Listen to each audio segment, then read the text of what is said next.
ele se transforma, ele se modifica, certo?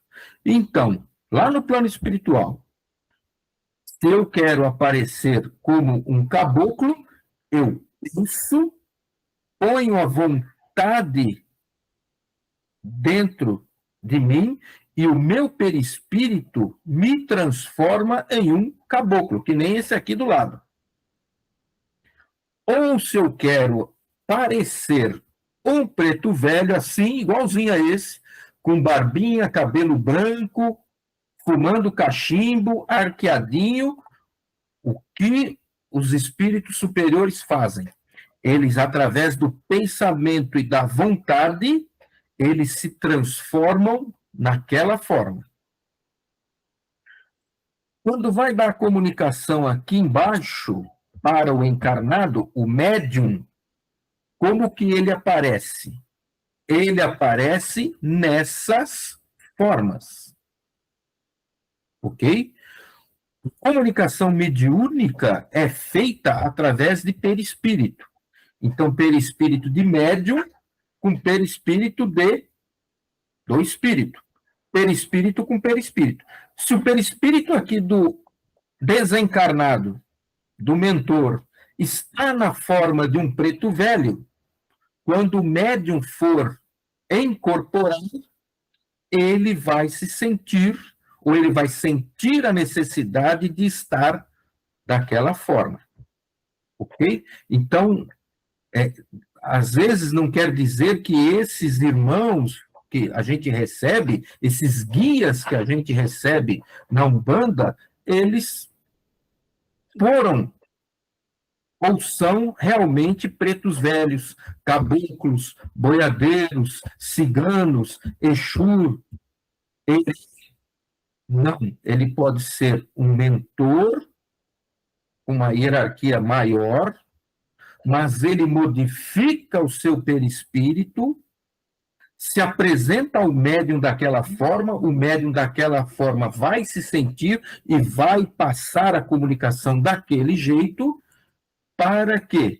Para exatamente fazer isso que ele está falando aqui, para desfazer cargas negativas, para que através da palavra dele, da forma que ele se apresenta, as pessoas tenham ali uma figura, por exemplo, de um preto velho, de uma pessoa, de um ser humilde, simples, na figura de um caboclo, algo mais austero, mais forte, de uma herede, uma criança, da inocência, da simplicidade, né?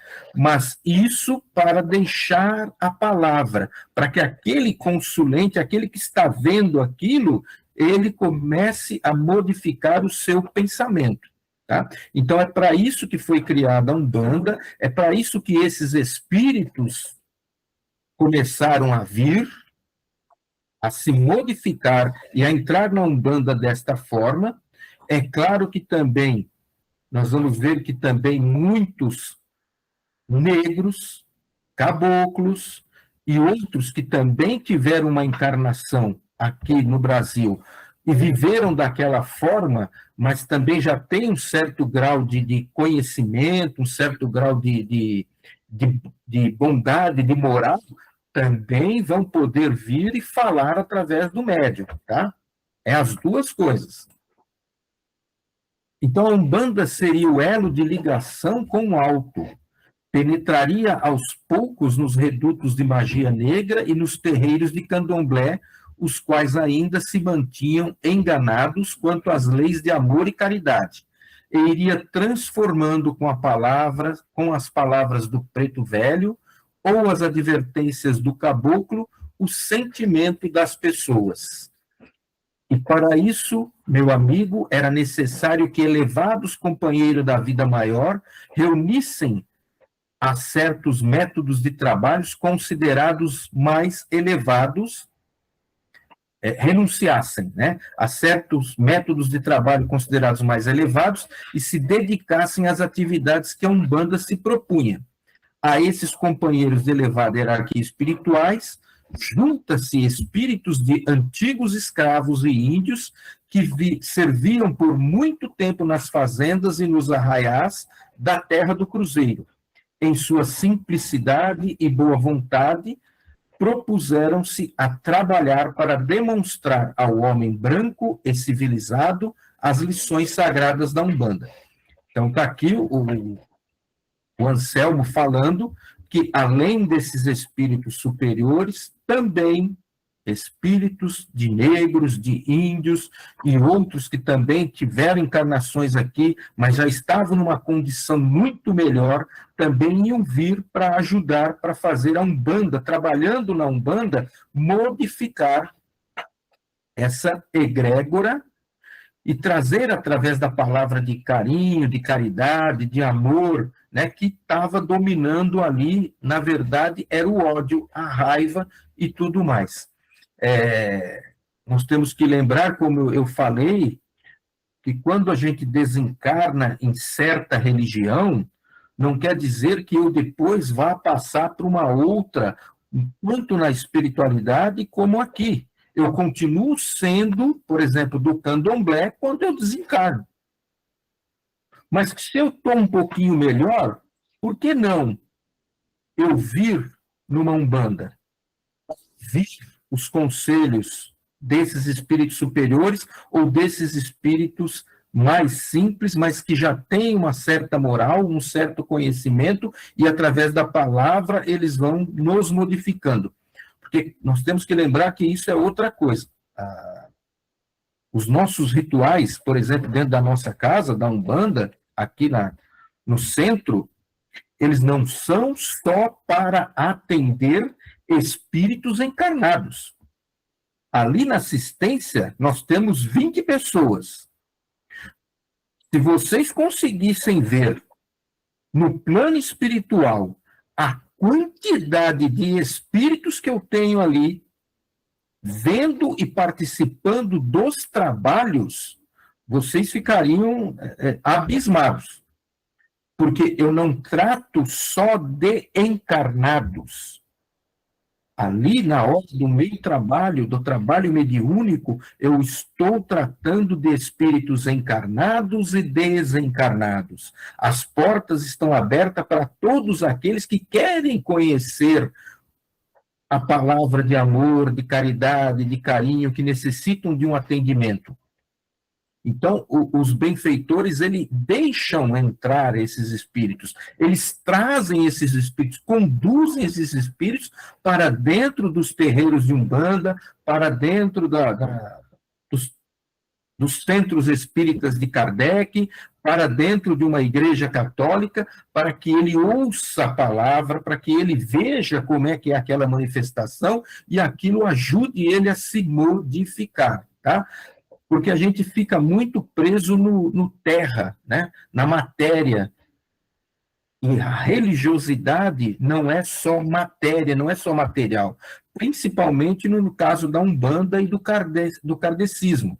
Ela tem todo um lado espiritual muito grande, que se movimenta muito. E os dois lados vão aprendendo juntos. Na verdade, a Umbanda tem conseguido seu intento e, aos poucos, vão sumindo dos corações dos oprimidos o desejo de vingança, o ódio e o rancor. Os cultos afro, em sua essência, vão se transformando, auxiliando o progresso daqueles que sintonizam com tais expressões de religiosidade. A Umbanda está modificando o aspecto desses cultos de origem africana e transformando-os gradativamente numa religião mais espiritualizada. Então, é só a gente fazer uma relação, teria que ter um estudo, né? As pessoas aí que participam muito do candomblé, historiadores, eles fazem isso, e a gente vê a diferença que é o candomblé há 100, 200 anos atrás com o que é hoje, né? Então, ele é mais espiritualizado. Por quê? É por causa da Umbanda? Não, é porque os espíritos que começam a aprender, seja na Umbanda, seja em qualquer lugar, eles aprendem, eles melhoram. Quando eles reencarnam e eles vão continuar no seu culto, mas eles já estão mais espiritualizados, eles já estão melhores. Então, eles melhoram o culto. Da mesma forma, acontece ao contrário. Quanto mais ódio, mais rancor, mais coisa eu tenho, quando eu reencarno, eu vou procurar um culto ou alguma coisa que me satisfaça daquela forma. Então, aquilo vai crescendo. Então, a forma de modificar isso é a mesma, né? O que eu tenho que fazer? Me espiritualizar, me melhorar esses desencarnados que ficam à minha volta, e assim, quando eles reencarnam, eles vão procurar algo melhor. Assim vai se modificando. Na palavra de um caboclo ou de um preto velho, lei de causa e efeito é ensinada por meio de Xangô, que simboliza a justiça, a reencarnação torna-se mais compreensível, as pessoas mais simples. Quanto o preto velho fala de sua outra vida como escravo e da oportunidade de voltar à terra em novo corpo, para ajudar seus filhos.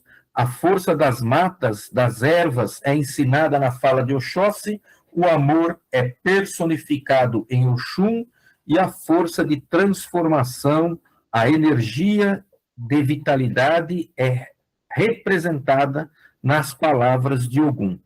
Então, acaba-se incorporando os orixás como forças da natureza, e ali vai mostrando, através do amor, dessa compreensão, e buscando ensinar isso, é que nós vamos modificando aos poucos toda essa forma de culto que antes era de ignorância, de ódio, de rancor. É por isso que eu falo que a gente tem que tomar cuidado com o que está se transformando a Umbanda e com o que está se transformando essas seitas que aparecem, que se dizem Umbanda e que só falam besteira, só fazem coisas erradas e tudo mais. Continua sendo esses espíritos com ódio, com rancor, que querem atrasar os encarnados e os desencarnados de progredirem, e vão se infiltrando em todos os lugares para que se mantenham essa raiz desse ódio, desse medo, inclusive, né, de fazer as coisas erradas.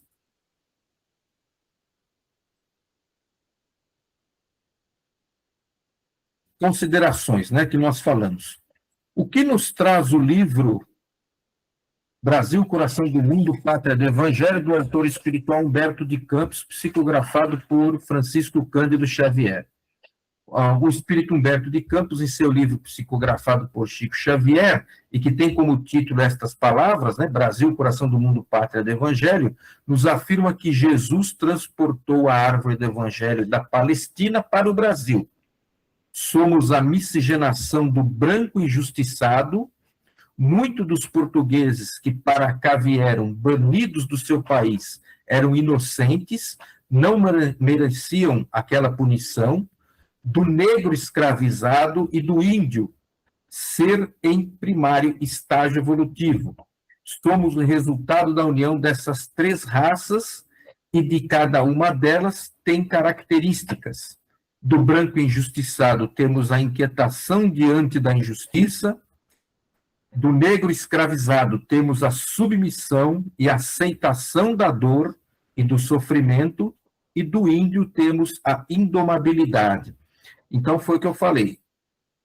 Eu peguei o que tinha no livro, Tambores de Angola, e fui fazer vamos comparar com outras obras, para ver se aquilo que Anselmo estava falando tem razão. Então, está aqui, uma das obras é essa aqui, Brasil, Coração do Mundo, Pátria do Evangelho.